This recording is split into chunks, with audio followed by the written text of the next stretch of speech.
Welcome.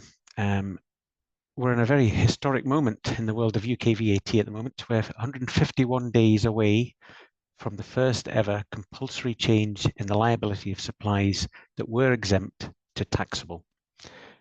Perhaps not an immediately obvious consequence of the Brexit process, which allowed the UK government to change VAT law. By way of introduction, my name is Alan Davis. I'm Henderson Loggie's VAT partner, and I've practiced in the field of VAT for 40 years. And it's fair to say that in all those years, there's been few changes more likely to detrimentally impact a particular sector than these proposed changes. I act for a number of clients in the independent school sector, and I'm pleased to see many of you have joined us today. Our aim today is to give you a clear understanding of the details of the proposed changes and the key impacts for schools, including their actions that you'll now need to consider. We'd welcome questions, but to ensure that we get through the presentation, we'll take those at the end, but do feel free to add queries to the Q&A function within Zoom. If there's anything specific or queries that are bespoke to your own school, I'm happy to arrange a separate discussion after the webinar, or do ask right at the end, and we can hang on for that. In terms of handouts, we'll arrange for the slides to be emailed out to you following the presentation, and obviously we are recording it as well, so that it'll be made available to those lucky enough to still be on holiday or who have refused to return even to hear information on VAT from me. So without further ado, I'll move along, and we're going to start with a quick poll, really just to kind of get the mood of the room almost, in terms of how well prepared you feel for the changes that are coming. So on a scale of 1 to 10, how well prepared is your school for the impending imposition of VAT on fees? So you should see a poll on your screens. If you can respond to that, where 1 is really not very well prepared and 10 is raring to go and more than comfortable with the changes. We'll leave that on the screen for a few minutes, let you respond to that, and then we'll have a look at the results just to kind of see where people are at right now.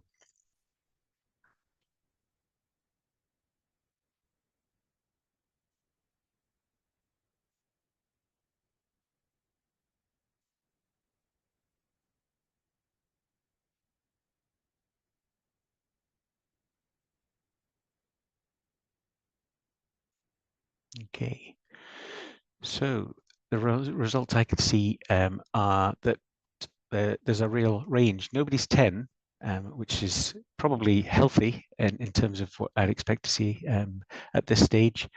Somebody's at 1, many in the middle. So I suspect there's a lot of people who know roughly what they've got to do, but there's a bit of detail there that they need to focus on. And that's part of what we'll do today, kind of bring into a sharp focus what needs to be done between now and the 1st of January 25. So thank you for sharing that. That's useful, and we'll share that detail as part of the feedback post presentation. So back onto the detail then. So what we'll cover today, we've got 60 minutes to cover some slides, but hopefully some time for questions at the end. We'll look at the actual legislation that's been drafted, what's in and what's not. Mentioned the implementation date just for the avoidance of any doubt, and then we'll have a look at the detailed anti-forestalling legislation that's been drafted as well, and then some more kind of practical input in terms of what that means in terms of any payments, invoicing, and billing that you've done before and subsequent to the announcements and so on. And then we'll kind of bring that into the real world and say, well, what does that mean for us? What do we need to actually do as a school to make sure that we're going to be VAT compliant? And then just a little note there at the bottom there to emphasize that what we're doing is looking at VAT today. The proposals covered a bit of business rates relief for England and Wales. Obviously, that's already happened in Scotland, so we'll not be covering that today. So the draft legislation is just that, and I suppose that's the kind of word of caution, is that it's a consultation, and things may change. The consultation period is open till 15th of September, But interestingly, within the paperwork, there is the quote that the government may make technical amendments to the legislation in order to ensure that it works in the way that's intended. So I think the inference from that is that this is going to come in. We might change some of the words to make sure it works properly, but the aim is to implement the plans as initially drafted. And certainly, it's my working assumption, our working assumption, that the proposals will be implemented, despite potential challenges around human rights, children's rights, and so on. And there is a feeling that this is primary legislation that essentially the government's entitled to do, and that at best you might get a delay, but effectively these changes will be introduced. Just on the point of the consultation, that our firm is a member of Prime Global in the UK. We'll be making representations in respect of that from a UK world perspective. If you would like to kind of share any thoughts you've got, we're more than happy to blend those into our responses as well. So the law in VAT terms is quite straightforward. And when I speak to people new to VAT, they ask me, how do you decide whether VAT is due on something? And I always start from the basis that VAT is due on everything unless it's not. And in the context of the education sector, it's not, because there is currently an education exemption in the VAT law, Schedule 9, that makes education exempt. So what they've done is say, well, we'll carve that out and create an exception that moves it from exempt to taxable. And that carve out is set out there in the bullet points. So it's saying that the provision of education by a private school, other than nursery schools, will be carved out and therefore will become standard rated or taxable. Carving out the vocational training by private schools, and carving out boarding and lodgings connected to those two parts. And we'll come on to a little bit more detail on those. So there's a definition of education, which is not particularly controversial in terms of a course, lesson, or instruction of study in a subject generally, and it's not particularly confined to academic areas. And it also makes clear that extracurricular education is included. So if you're doing education beyond the classroom as such, they expect that to be excluded in the same way as mainstream education. But they're also clear that non-educational supplies are not affected. And I guess that's probably one of the challenges you'll have. You'll need to look at the nature of income that you're generating and establish if it's educational or not. They've also identified or made clear what they mean by private schools.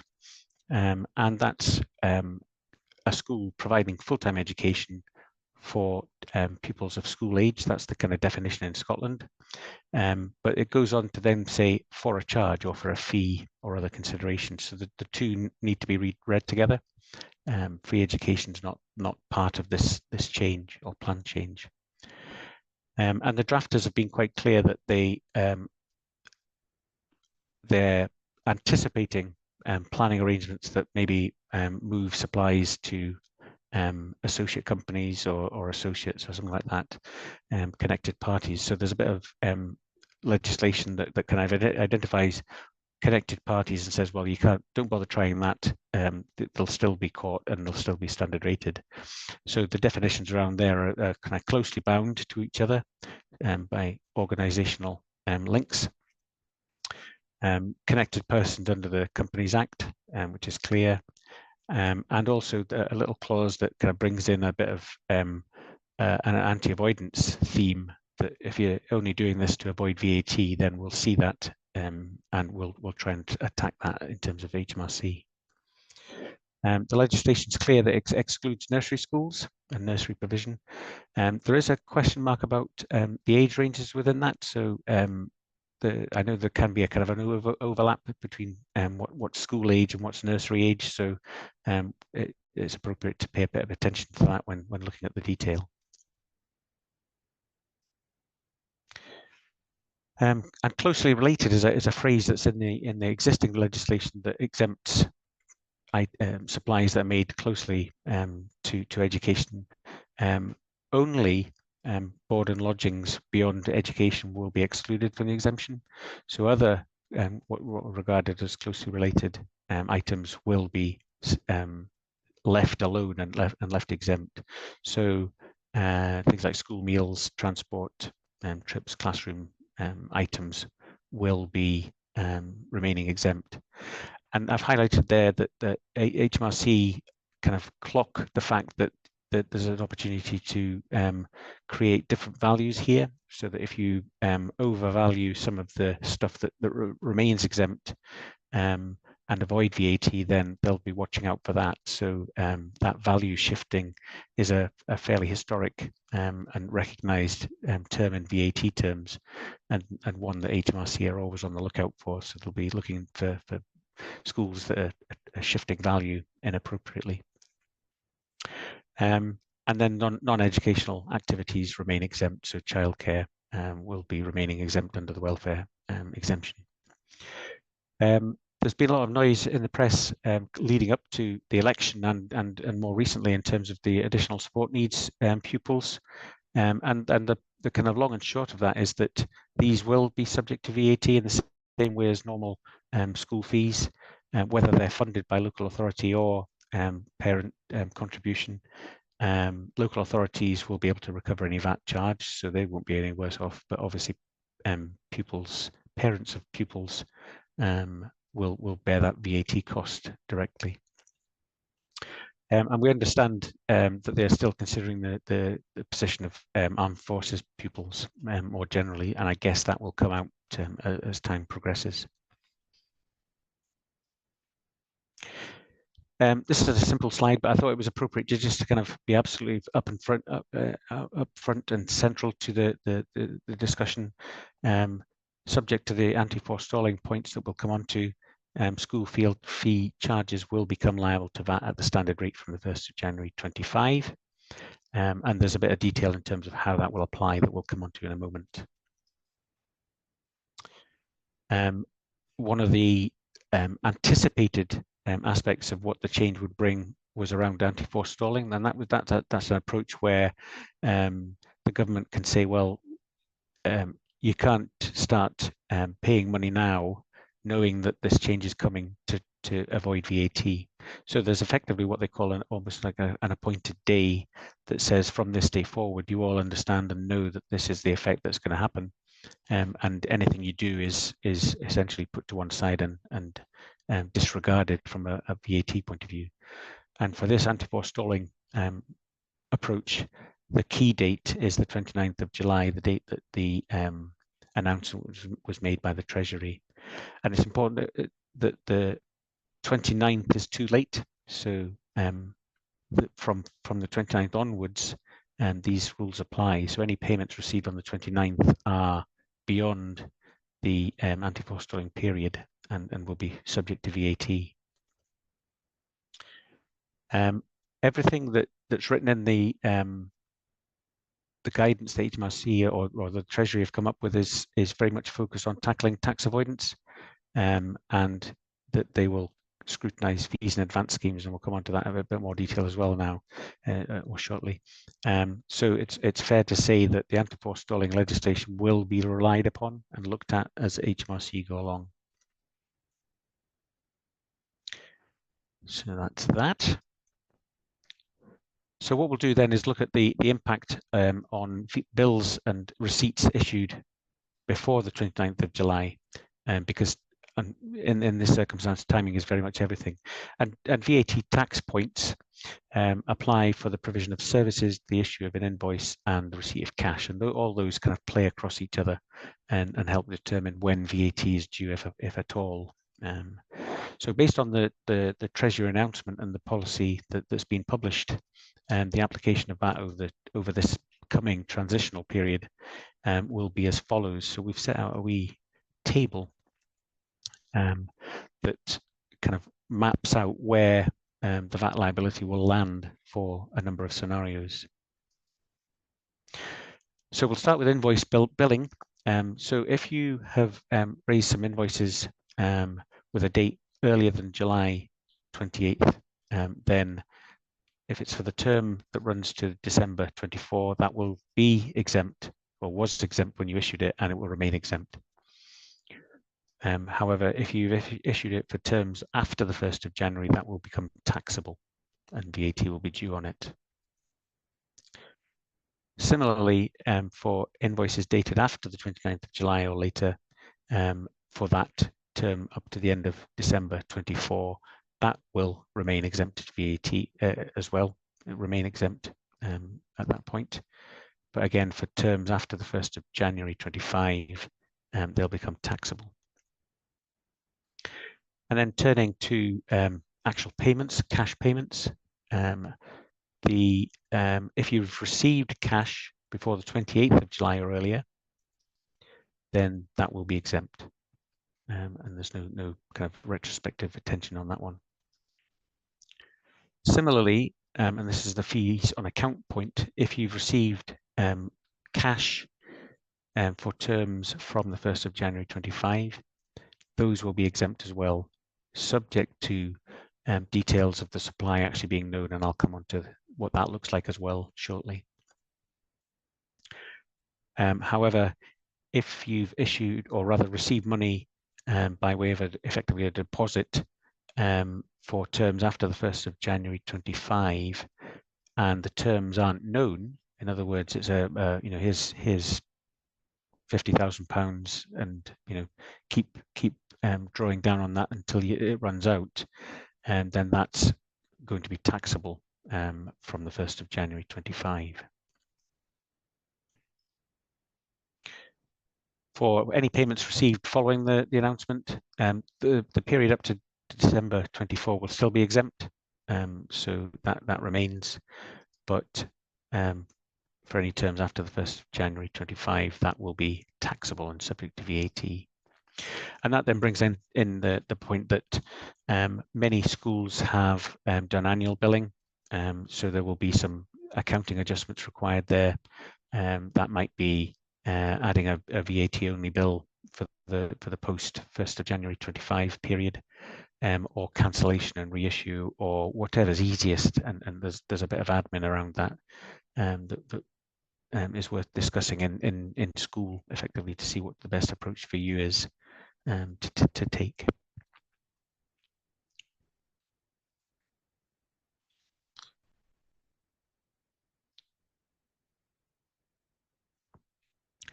So the next slide is about fees in advance. We did have lots of talks with clients about this pre any announcement, and obviously it became clear that the Labour Party were keen on this change.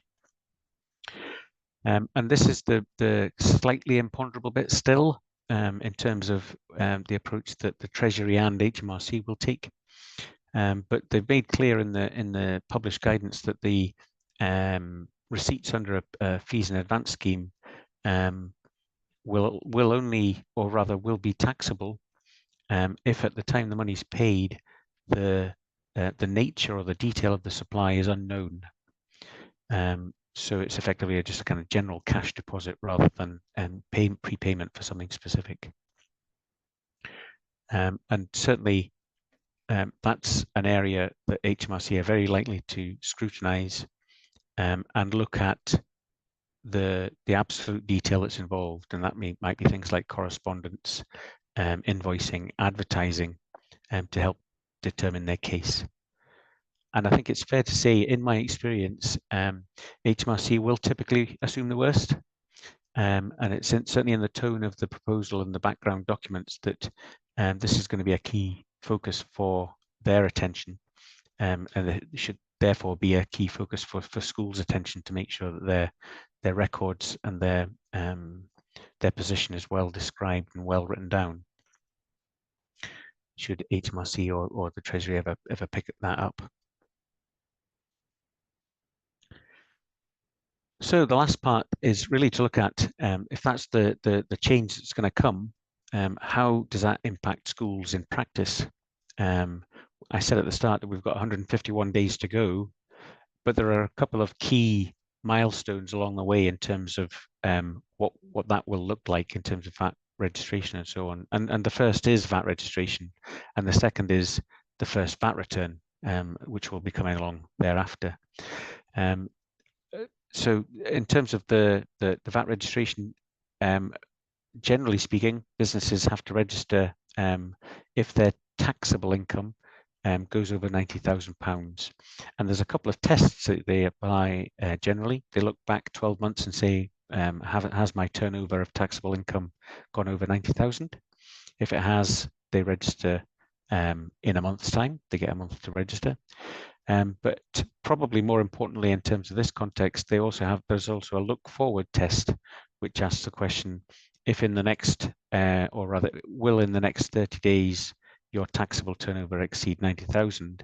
And if the answer is yes, you register effectively immediately, rather than having a month to arrange registration. So that's how it normally works. I think we're in slightly uncharted territory given what HMR or the Treasury have announced. They've essentially said that you don't need to register yet. We'll open up a new route to register by the 30th of October. And it's unclear how that will work. Historically, again, in my experience, HMRC's online systems don't always keep up. And they're probably in the same sort of situation as schools in terms of preparation and lead time for this, so that there could be delays on that. It is fair to say that registering for VAT is very hit and miss in terms of the process. Sometimes you'll get a VAT registration very quickly, other times it takes a long time. So despite the fact that they're promising an additional resource, I have my doubts about how quickly these will be delivered. They do make the point, and it's important to know that you can register voluntarily currently if you're making taxable supplies.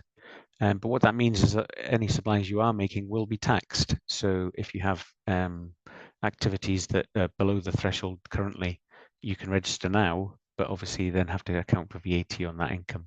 It won't mean that your income from school fees are taxed. Given the slides I've just shown you, any fees until December 31st will still be exempt. But I would urge you to consider the kind of pros and cons of VAT registration early, simply because it might be that you are almost at the threshold anyway, so you're prepared for that. I'm not saying you can necessarily get ahead of the queue, but and it's hard to tell whether that would actually be an advantage anyway, because you go into the kind of general queue, which takes long enough anyway. So it might be better to wait for the general schools queue, shall we say.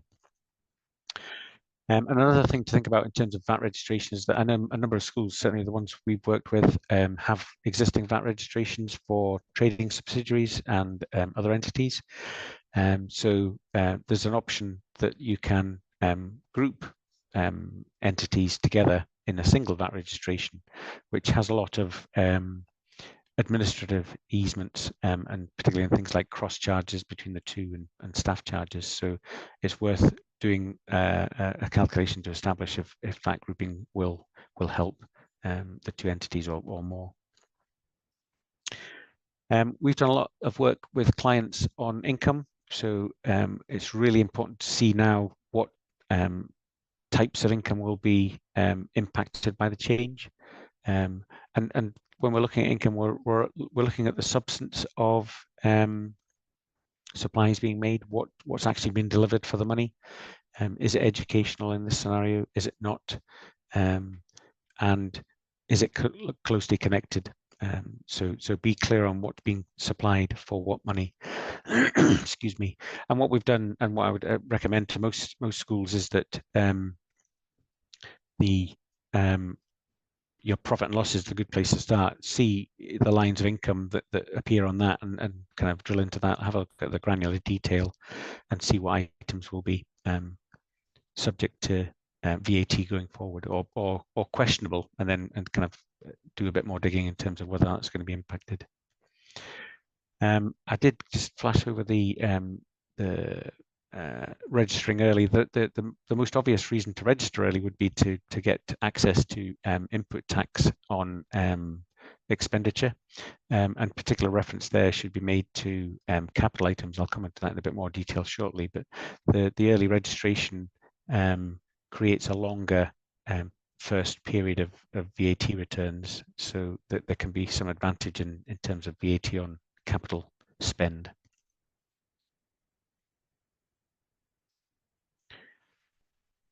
Okay, we're doing tagging. So that's income. My lights have gone out again. And on the expenditure side, there's an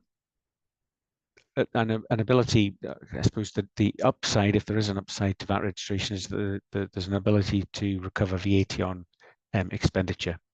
And when joining the VAT register, there's an opportunity to look back as well in terms of goods and assets on hand, and particularly capital assets. If you're in the middle of some works right now, and the summer is usually a period where capital works are getting carried out, when will that be finished? Is it pre or post 1st of December? And that the treatment can be different, and that there may be a benefit to completing and first using works post 31st December. But actually, on a practical level, identifying how much VAT you're incurring in the first place is quite a challenge as well, and we'll come on to that in terms of accounting as well. I've highlighted partial exemption because this is what's likely to take the most kind of bandwidth and brain power within your organization, at least in the short term, while you kind of get established. Partial exemption is really a factor that recognizes that businesses have taxable income, and in your case that'll be school fees, but also exempt income, and that's more likely to be things like nursery charges and so on. So that mix of income means that you probably have a restriction of input tax on general costs, and partial exemption is the mechanism that looks at how you effectively use and consume VAT on expenditure, and establishes how you can recover it, whether it's directly attributable to taxable activity and fully recoverable, or fully exempt in the case of the nursery provision and non-recoverable, or more likely lots of overhead costs that are partly recoverable, and partial exemptions the mechanism for doing that. So there's a body of work to be done there, identifying how you will work that through, and identifying the use of VAT on an ongoing basis. So that's doing VAT returns on a progressive, regular basis, but also there is a need to do that over an annual period as well. So there's a look back, because particularly the school year is very cyclical and fluctuating, and there's an annual squaring up to make sure that the correct rate over the year is applied as well. Excuse me. So onto probably the more boring, but the actual nitty gritty in terms of accounting. The timing and submission of VAT returns is important.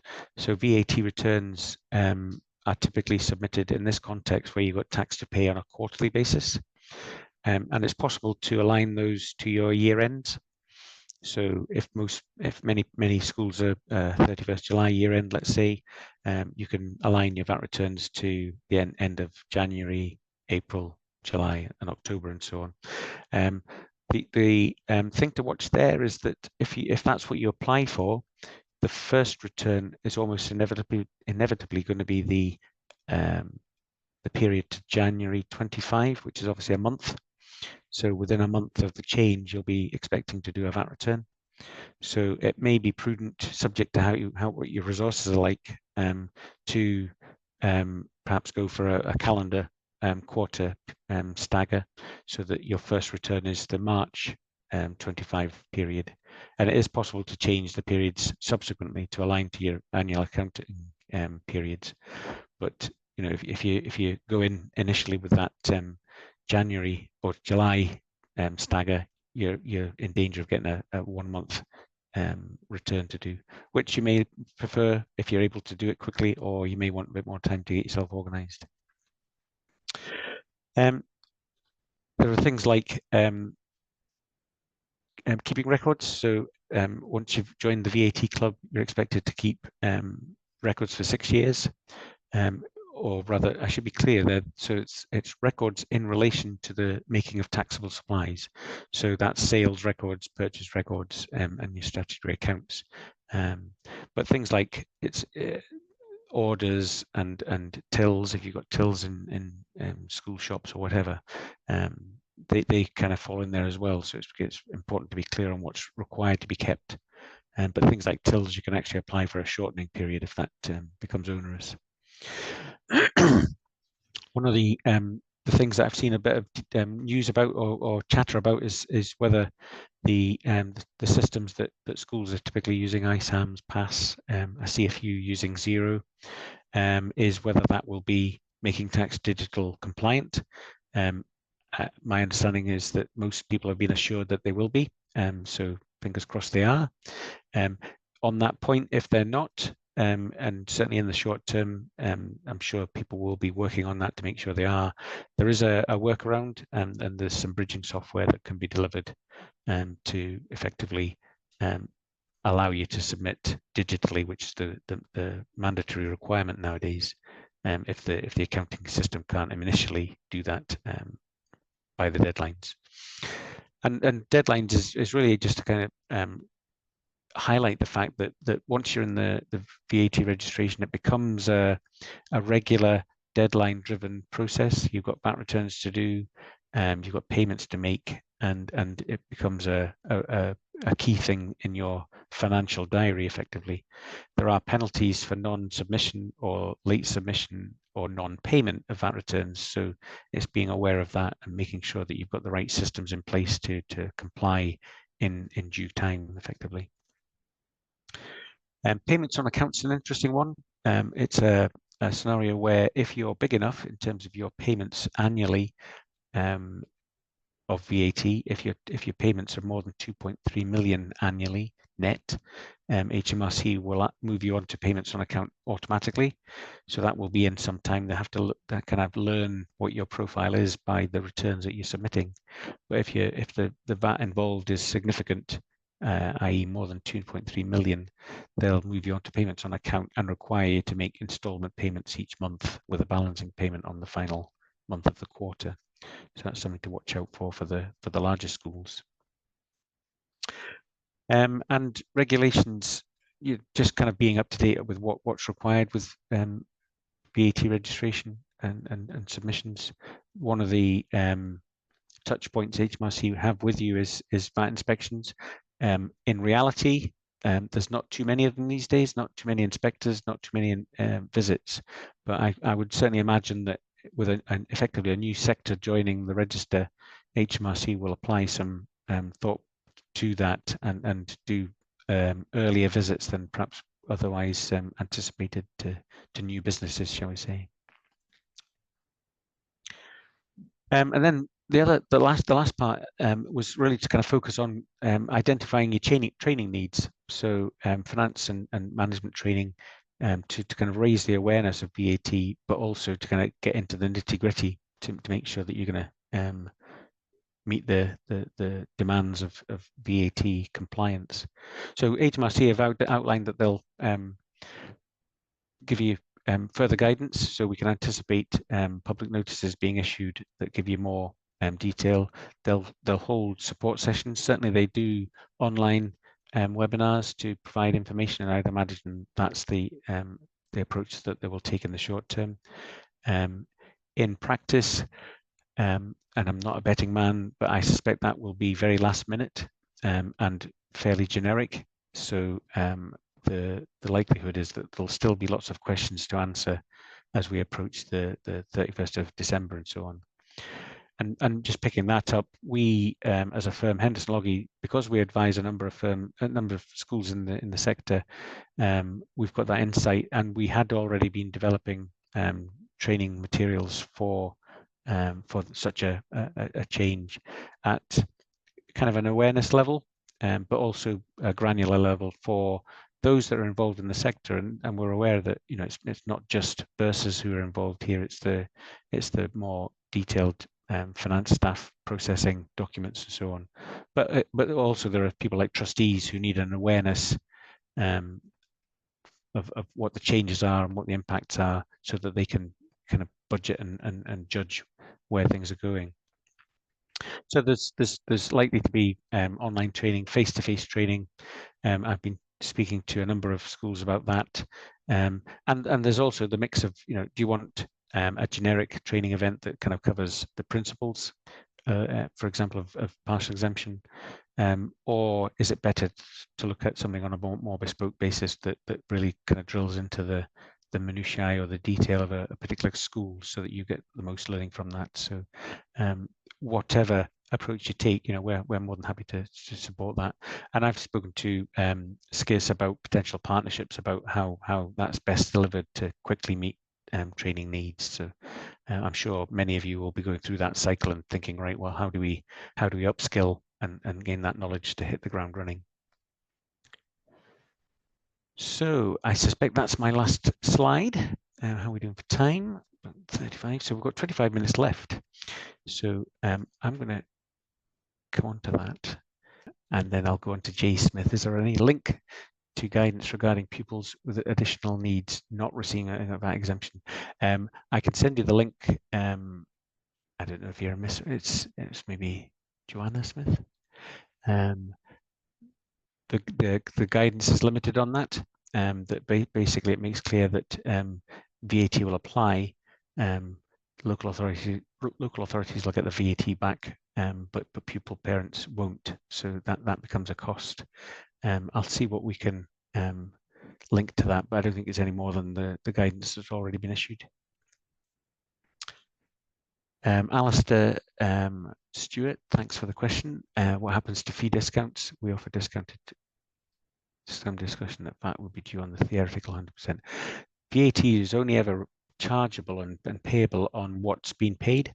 So if you offer a 75% discount and all you receive is 75% of the standard fee rate, then there's only VAT on the discounted amount, the 75%. And scrolling down. Hello, Anonymous. For children that have special needs such as dyslexia, and where they attend a private school, will their fees be exempt? So the fees will be subject to VAT, even if it's dyslexia. And the only question then is whether any of that VAT can be recovered, in terms of who's paying for that, the local authority or the parents. But VAT will be liable on dyslexia pupils. So Anna, hello Anna. Am I right in thinking that bursaries are concerned? So where bursaries are concerned, there would be no VAT to pay on a full bursary, but there would be a pro rata amount to be paid on a partial bursary. So again, here there's a bit more detail to that. I would look at the arrangement that you've got with the bursary provider. It might be a trust connected to the school or whatever. It's important to get the detail about who's paying for what, whether you're just kind of drawing down funds from a central bursary fund, or the payment is for particular individuals and so on. So generally speaking, I would take the view that there's every likelihood that VAT would apply to a payment, because it's essentially payment for education, unless there's essentially a drawdown of general funds effectively. Alistair, thanks. How will donations from external organisations be treated? So again, donations are a funny one. Donations are, from a VAT point of view, money given for nothing in return. So if it is truly a donation, then then no VAT is due on that. If there is a pseudo supply behind that, in other words, let's call it a donation, but it's actually from our school fees, then that's likely to be subject to VAT. So it boils down to what's actually being achieved by handing over money. Is there a quid pro quo or a return on that investment of money, or if it is just money given for the good of either the school or a group of learners or something like that. Anonymous is back, so very useful. if you cannot raise a VAT invoice until after you are VAT registered, can you bill beyond 1st January at this point? The short answer is you can't issue a VAT invoice until you're VAT registered. Absolutely, that's correct. What you can do is, if you want to kind of get ahead of it, is say, we're going to be VAT registered. Here's the money we need for the post-January period, which is X plus VAT, and we'll give you a VAT invoice subsequent to VAT registration. And I suppose what I haven't said there is that, strictly speaking, because your supplies are to consumers rather than businesses, strictly speaking, you're not required to issue a VAT invoice. You're just doing that to effectively give the parents something to reference and pay against. So you can make any invoicing arrangement with the parents you like, but you can't charge VAT and show it as VAT separately until you've got a VAT number.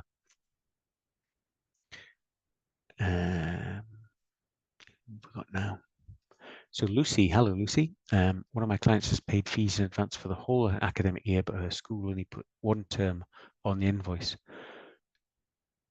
Where else should we do? I think the substance there is that if the person has paid for the full year and it's just essentially misdescribed on the invoice, it would be possible to look at the invoice and reissue that with the correct dates. So if it's just effectively an oversight and it just hasn't said that on the invoice, then you're at liberty to amend that. Anonymous says, thank you. Rory Mackenzie. If this change is part of a consultation, should that not also mean that the implementation is all subject? The short answer is yes. I think, again, in my experience, consultation is what it is. It's the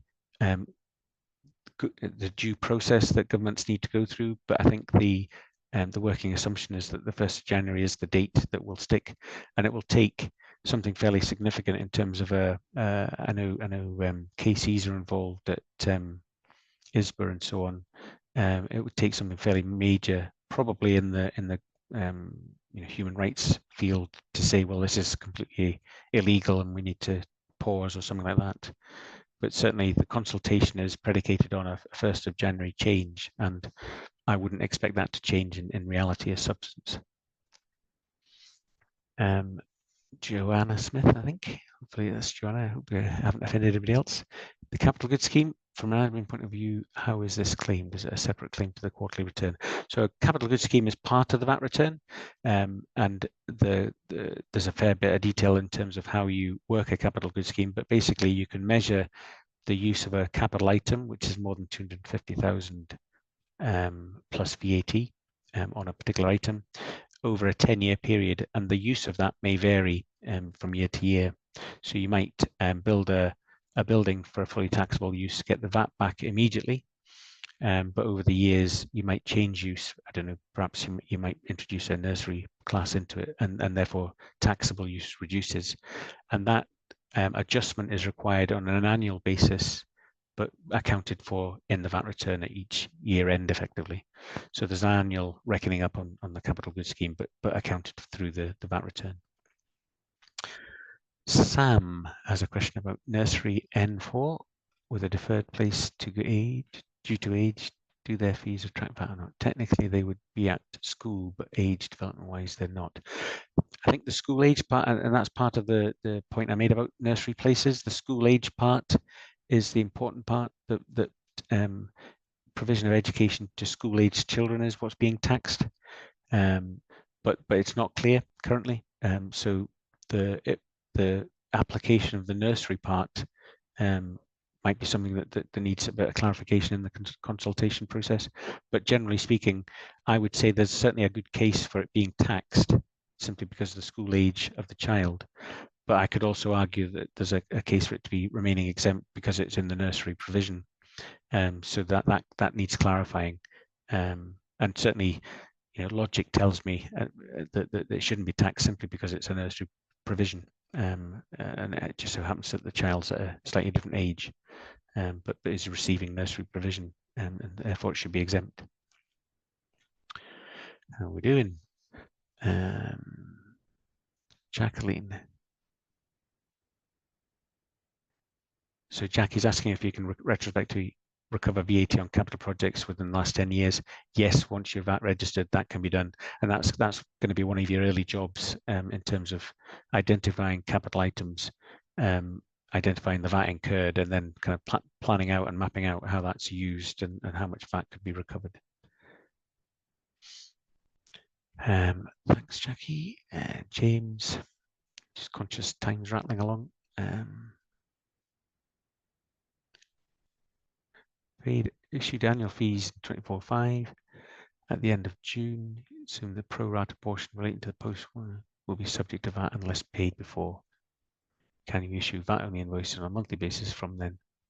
Yes, is the short answer. So the accounting is pretty much up to you whether you do it as a full term post 1st of January or monthly. The point is that as supplies are made, they go on the contemporaneous VAT return for that period. So that would VAT only invoice by monthly would be accounted for on the appropriate VAT return as you move along through January, February, March, and so on. Admin at Strathallan.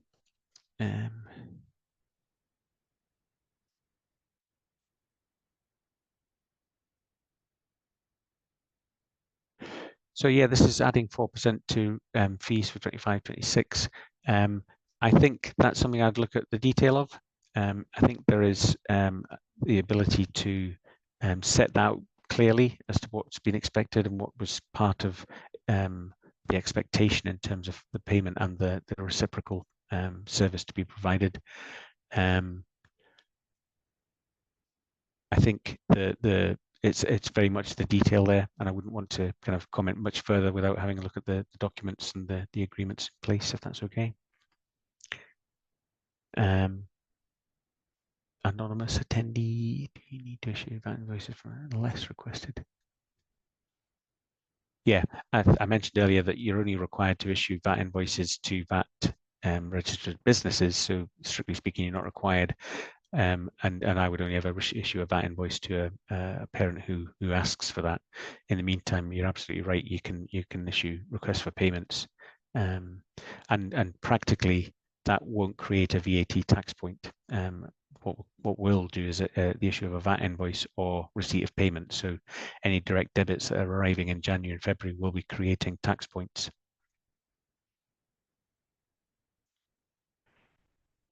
James asking if you can register early for the start date 1st of January.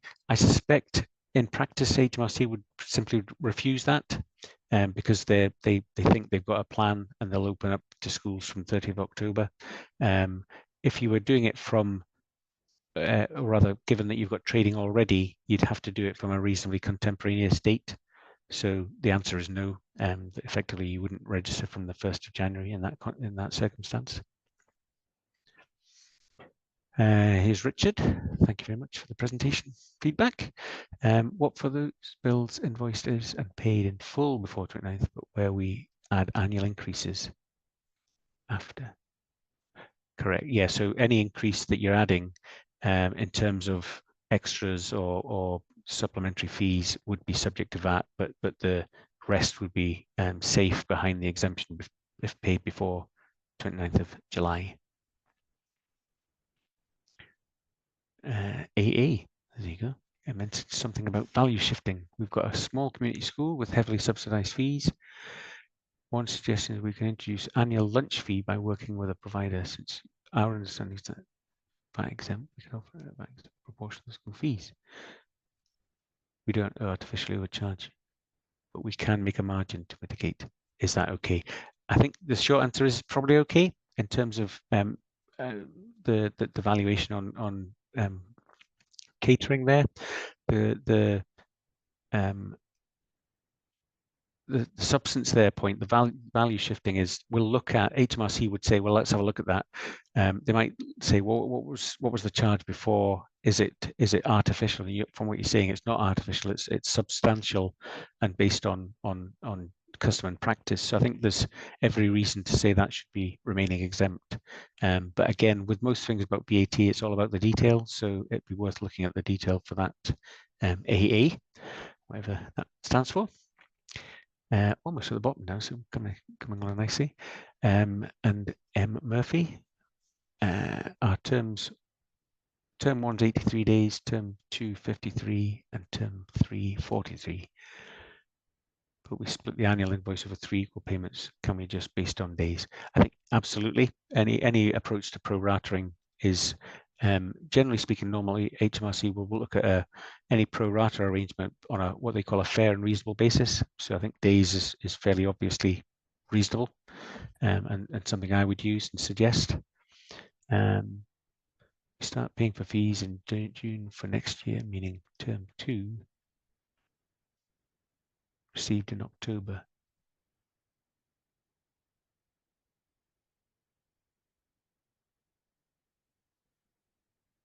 So I am taking time to read this. Also, we start paying for fees in June for next school year, meaning term 2, first payment received in October. Yes, so the receipt in October for a payment in term 2 is a prepayment in advance and will be subject to VAT unless it was received before July, 29th of July. And thirdly, if bad debt is paid from Jan 25 onwards, should this include VAT? I'm not sure I understand the question, but in terms of VAT bad debts, if you're issuing invoices plus VAT, then you have VAT to account for. If you never get paid, after 6 months, you can claim VAT bad debt relief. In practice, it would make sense not to issue VAT invoices. You'd be issuing requests for payment. If they never paid, strictly speaking, there would be a tax point at the end of the term because that's the end of the supply being made, and VAT would then be due, even if you haven't issued a VAT invoice. And then 6 months after that, you'd be entitled to a rebate because they still hadn't paid. Although I think in that scenario, presumably you've stopped educating them because they've stopped paying their bills. So there's a bit about that.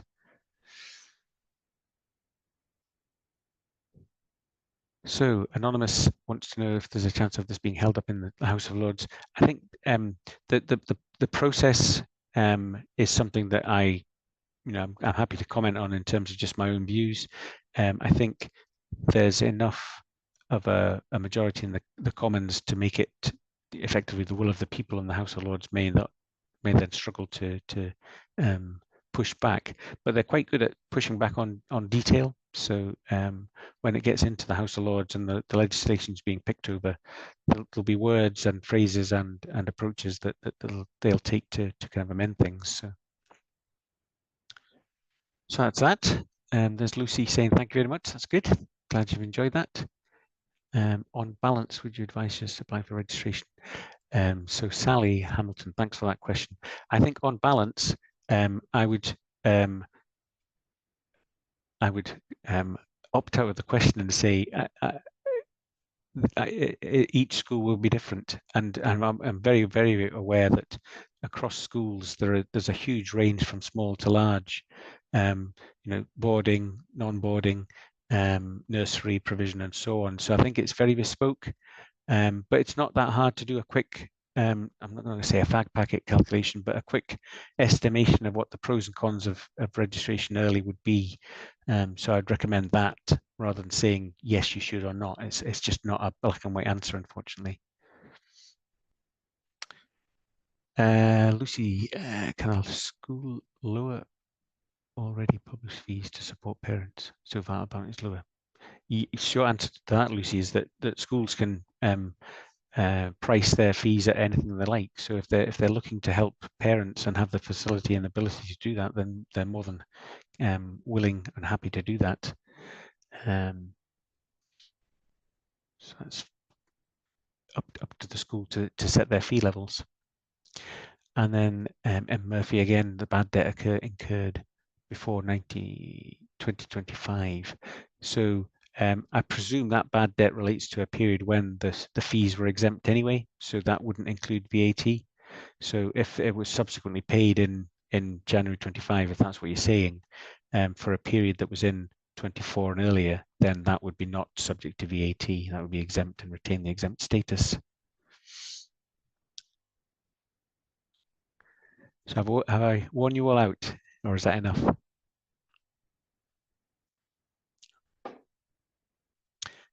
Good. Well, we're at 11:57. I'm going to say I quite enjoyed that, but it's quite tough paying attention and actually trying to respond to your questions. Um, I really do hope that's useful. It's unusual to find myself in the situation where VAT is such a focus in a particular sector, um, but the insights that the firm have, hopefully we've shared that with you today. And like I said, we've done quite a lot of work with student with school providers over many years, but more particularly in the last 6 months or so. So we've got that insight as a firm. As I said at one point, we're members of a UK affiliated group, Prime Global.